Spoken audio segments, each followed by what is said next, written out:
नमस्कार, आप देख रहे हैं सी न्यूज भारत। तो मैं हूं आपके साथ प्रिया श्रीवास्तव। इस वक्त की बड़ी खबर निकल कर आ रही महाराष्ट्र से, जहां पर महाविकास आघाड़ी के कांग्रेस उम्मीदवार पूजा ठक्कर ने अपने मताधिकार का किया प्रयोग। भंडारा पवनी विधानसभा मतदार क्षेत्र महाविकास आघाड़ी कांग्रेस की उम्मीदवार पूजा ठक्कर अपने मताधिकार का कर रही हैं प्रयोग। इस बार उन्होंने मौजूदा विधायक पर नाराजगी जताते हुए कहा कि इस बार निश्चित तौर पर बदलाव होगा, इस बार महाविकास आघाड़ी की होगी जीत।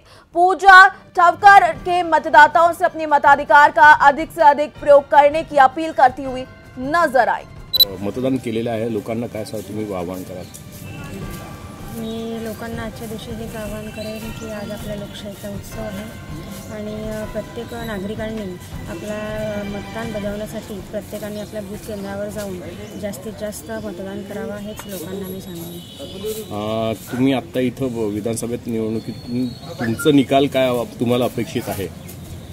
आम्हाला हेच वाटते की आमचा विजय नक्कीच होणार, कारण ज्या प्रकारे लोकांचा कौल आहे तो आमच्या प्रति चांगला आहे, महाविकास आघाडीप्रती चांगला आहे। विद्यमान आमदार म्हणून गेले की पचरंगी झालेली आहे, पण ते जिंकणार आम्हीच म्हणून।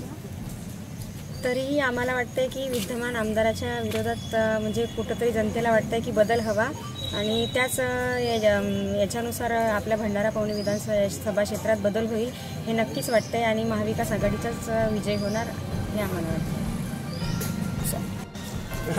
भंडारा आणि गोंदिया जिल्ह्यातल्या सर्व लोकांना मी आवाहन करतो की मतदानाचा हक्क आपल्याला इथं बजवायचा आहे आणि या तानाशाहीच्या भ्रष्ट सरकारला आपल्याला पाडायचं आहे।